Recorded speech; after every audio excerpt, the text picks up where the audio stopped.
The final days of Adolf Hitler did not unfold like the grand finale of a dictator who once shook the earth with his armies. They unfolded like the slow collapse of a dying star, shrinking inward, losing light, losing heat, losing every illusion that once kept it burning. In the last 10 days of his life, the man who demanded the world kneel before him found himself trapped beneath the ruins of his own empire. Inside, a bunker buried under a city already half dead. Above the ground, Berlin echoed with the thunder of artillery. Below the ground, in narrow concrete corridors, silence sat like a ghost that refused to leave. The Führerbunker was no longer a command center. It was a tomb, waiting for the last body. Air inside felt heavy. The lights hummed faintly, and every sound, even a footstep, seemed too loud, as if the walls themselves were listening. Fear had settled there long before Hitler made his final decisions. It lived in the faces of the officers, in the trembling hands of secretaries, in the helplessness of guards who no longer knew what they were guarding. Everyone could feel it. The walls were tightening. The world was closing in. Hitler's own body had become a battlefield. His hands trembled. His left leg dragged slightly when he walked. His voice, once sharp enough to command millions, had grown thin, cracking under the weight of despair he tried desperately to hide. And yet, every morning, he would force himself to the map table, staring at armies that no longer existed, insisting that victory was still possible if only his men obeyed. But the truth was merciless. Nothing remained. Not the armies, not the loyalty, not the dream of a 1,000-year Reich. Only the bunker, the fear, and the coming end. These last 10 days were not just the fall of a dictator. They were the slow unraveling of a man who refused to see the world beyond his own delusions. And as the Soviet forces crushed the city above him, Hitler clung to the one thing he still controlled, the final moment of his own life. This is the story of those days, day by day, breath by breath, as darkness closed in around him. On April 20th, 1945, the air in Berlin felt colder than the season allowed. The city was burning, buildings collapsing under the constant rain of Soviet artillery. Yet, an unnatural chill seeped through the cracks of the earth, sinking deep into the bunker where Hitler prepared to receive the last birthday greetings of his life. It was strange how quietly the morning began. The explosions above were distant for a moment, muted by layers of concrete, as if even war paused to witness the beginning of the end. Inside the bunker, the corridors smelled faintly of damp stone and stale air. Light bulbs flickered overhead, casting tired yellow halos onto the walls. Officers walked with heavy footsteps, their voices low, their eyes tired. None dared speak of the truth, though each one carried it like a weight, crushing the chest. Berlin was falling. The Reich was dying, and the man they were about to greet had already lost the world he claimed to command. Hitler stood in the reception room, shoulders slightly hunched, his navy blue coat hanging loosely over a frame that had grown alarmingly thin. His face, once tense with intensity, now looked worn, skin pale, cheeks hollow, eyes dull like fading embers. His left hand trembled softly, a tremor he tried to hide by locking it behind his back. He waited for his generals, but the weight itself seemed to drain what little remained of him. One by one, officers descended the narrow staircase into the bunker. They greeted him with stiff salutes, forced smiles, and practiced words of loyalty. But behind every word lay a truth none of them dared admit. The war was lost. Hitler listened without meeting their eyes. Something in him had become unfocused, as if he were present only in body, while his mind drifted elsewhere, to memories of power, or perhaps to the future he still believed could be forced into existence through sheer will. Outside, deep booms rolled through the ground. Dust shook loose from the ceiling. The bunker vibrated with each strike. One explosion was so close that the ground seemed to jump. A secretary flinched. A guard grabbed a wall for balance. Hitler didn't move. His eyes stared straight ahead, fixed on something invisible, something no one else could see. When the shaking stopped, he simply exhaled, a long, slow breath, as if exhaustion had seeped into his bones. By noon, the officers were gone. Hitler walked back to his private room, dragging his left foot just slightly, barely noticeable, but unmistakable to the eyes of those who watched him every day. Inside his room, he sat on a small wooden chair, staring at the map pinned to the wall. Red arrows marked Soviet advances. Blue arrows, representing German forces, had grown thin and few, some ending abruptly, where divisions no longer existed. He leaned forward, studying the map with a narrowing gaze, as if willing the blue lines to move, to grow, to fight back. But maps could no longer lie for him. Reality had stripped away illusions. Hours passed. Outside, the Soviets closed in on the government district. Inside the bunker, the air grew heavier, as though the walls themselves felt the pressure of the incoming storm. Secretaries whispered among themselves. Guards exchanged uneasy glances, and officers tried to maintain the discipline they no longer believed in. The place felt less like a command center and more like a failing heartbeat, pulsing weakly under the crushing weight of defeat. Evening came quietly. Hitler stepped out once more into the corridor, summoned by a sense of duty that had long ceased to have meaning. Joseph Goebbels arrived with his family, his eyes bright with fanatical loyalty that bordered on madness. He congratulated Hitler on his birthday, speaking with the same fervor as in the early days of the Reich. But even he could not hide the tremor in his voice. The bunker seemed to swallow every sound, making even the strongest voice feel small. Night brought with it a deeper silence. Hitler returned to his room and sat alone. Outside, artillery pounded the city, the rhythm steady and relentless. He listened to it, without expression. He knew the Soviets were less than 4 kilometers away. He knew his armies could not stop them. Yet he refused to leave Berlin. Refused evacuation. Refused surrender. He clung to the belief that loyalty still existed somewhere, that destiny could not betray him so completely. By midnight, the bunker felt colder. The lights dimmed slightly as the generator struggled. A secretary walked down the corridor, her shoes clicking softly on the stone floor, echoing strangely in the quiet. She stopped at Hitler's door, knocked gently, and entered when he called. She found him still sitting stiffly, staring at the wall, as if lost in a world far removed from the destruction around him. "Is there anything you need, my Führer?" she asked. He didn't look at her. He simply shook his head. His eyes never left the map. Outside the bunker, Berlin continued to burn. Inside, the first day of Hitler's last 10 was ending not with fury, not with command, not with defiance, but with a silence that felt like the first shovel of earth over a grave. April 21st began without sunlight. In the bunker, time no longer followed the rhythm of day and night. Only the sound of artillery marked the passing of hours. Each explosion, a reminder that the world above was collapsing faster than anyone inside could accept. The walls trembled, the lights flickered, and the people in the bunker moved quietly, as though fearing the wrong sound might make the ceiling fall. Hitler woke early, though sleep had barely touched him. His face looked heavier than the night before, the lines deeper, the eyes darker. He stepped into the briefing room with slow, uneven footsteps. Generals were already waiting, faces tight, uniforms creased, boots covered in dust from the latest inspections above ground. They stood straighter when he entered, but the stiffness in their bodies came less from respect and more from fear of what this morning would bring. The maps on the table had changed overnight. The Soviet circle around Berlin had tightened. Divisions that Hitler had counted on yesterday were no longer reachable. Some were destroyed, some scattered, some simply gone. His gaze swept across the maps, and the tremor in his left hand grew more visible. He pressed it against the edge of the table to steady it, but the gesture did little to hide the weakness now overtaking him. The generals began their reports. Their voices were low, cautious, choosing their words like men walking through a minefield. None of them wanted to be the bearer of the truth, because truth in those moments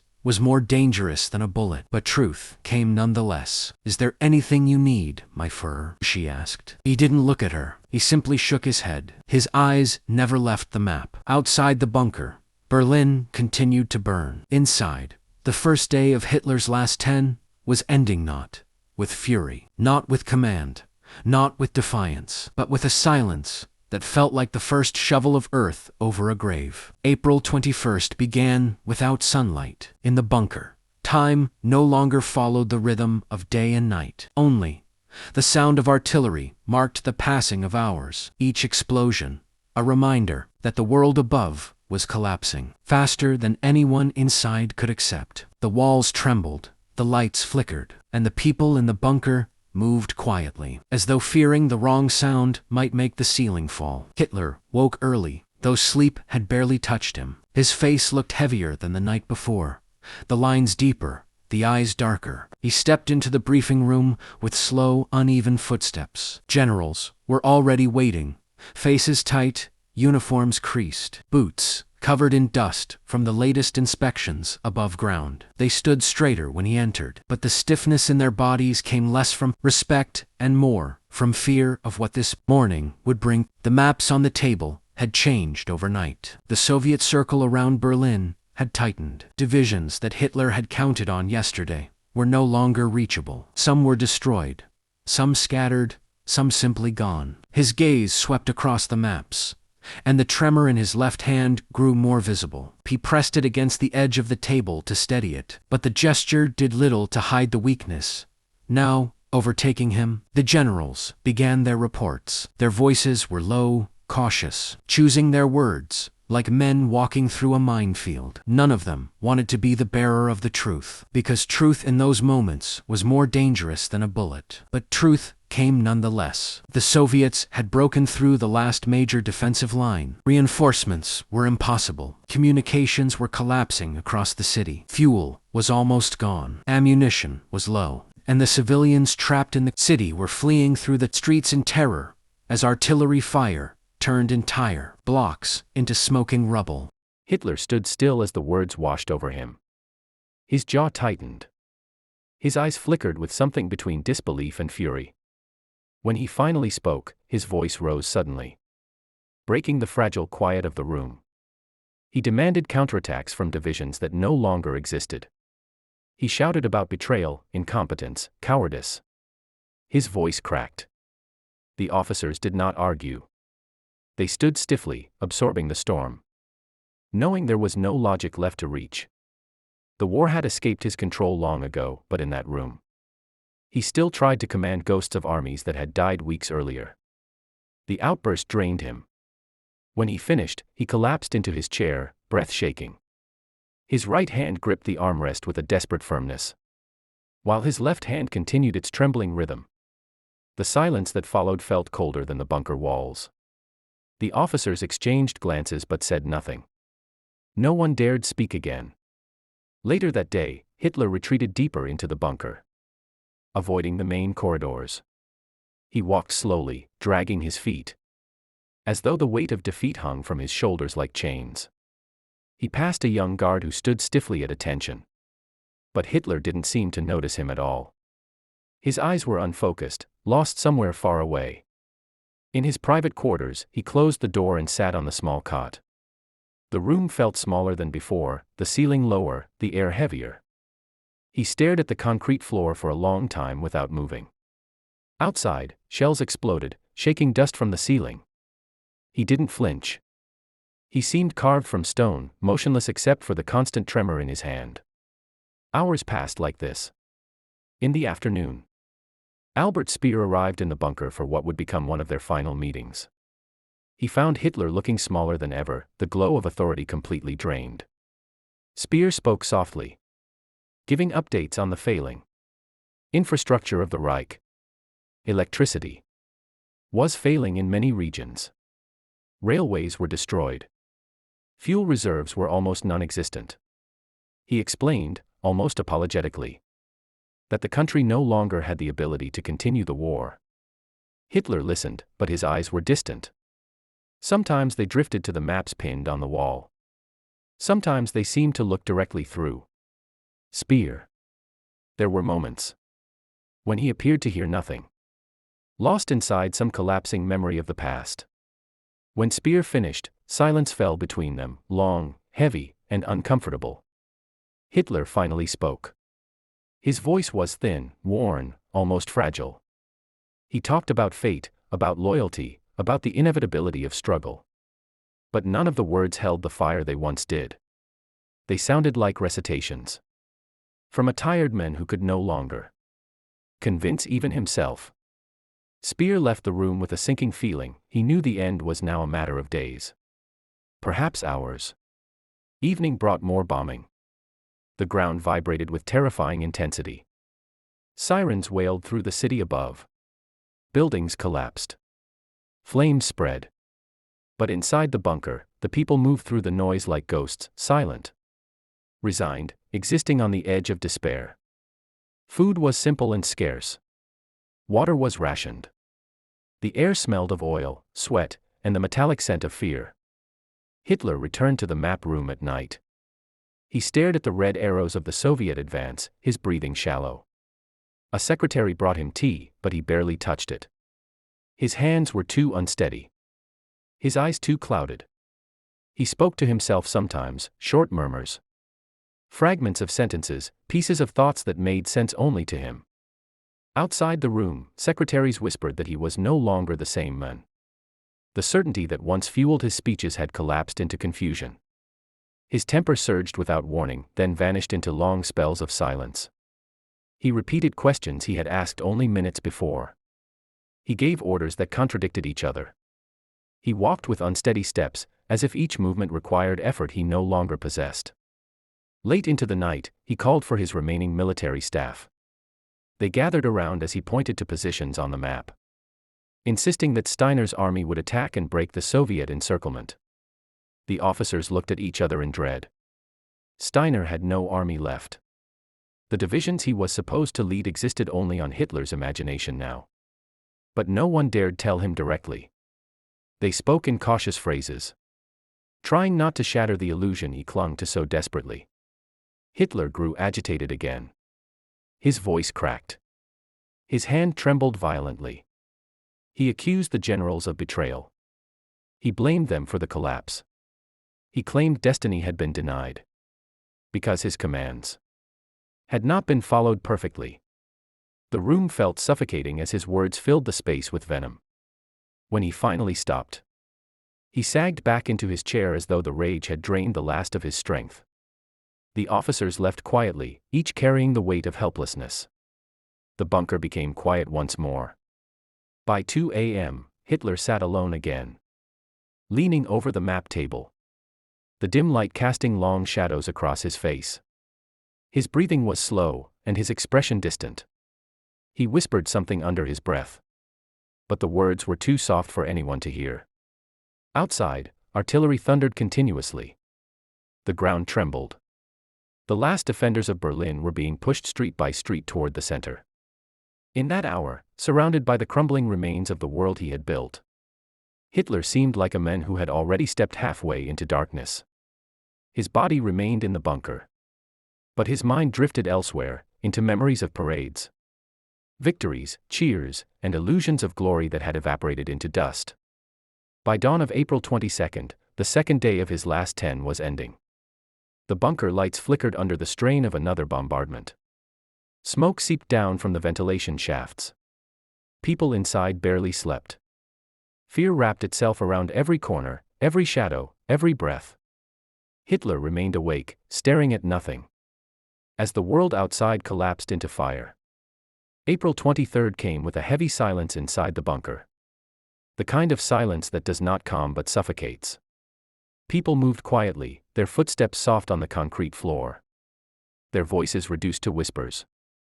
Above them, the distant thunder of artillery was continuous, shaking dust loose from the ceiling. The city was shrinking, collapsing street by street, building by building, until only the government district remained, surrounded like an island sinking under a red tide of Soviet troops. Hitler rose late. His sleep had been broken by nightmares and the vibrations of explosions. His face looked even more drained, the hollows beneath his eyes darker. When he entered the briefing room, the officers stiffened. But their faces revealed exhaustion beyond discipline. They had slept little. Many had not slept at all. The news was worse than the day before. Communications had fallen completely with some units. No reinforcements could reach Berlin now. Every route into the city was cut. The Soviets had breached several key positions, and the defenders were retreating under overwhelming pressure. The generals delivered these reports in careful tones. trying to soften the blow without lying outright. Hitler listened, but his reactions were unpredictable. At moments he seemed sharp, asking questions with sudden bursts of clarity. Then, without warning, he would drift away, his gaze sinking into some unreachable memory. When the generals finished, he ordered counterattacks that were impossible, insisting that troops he believed were still intact should strike the enemy from the flanks. Those troops were gone, wiped out or captured. When the truth was explained cautiously, he erupted again, shouting about betrayal, accusing the army of abandoning him, claiming that fate itself had turned against his vision.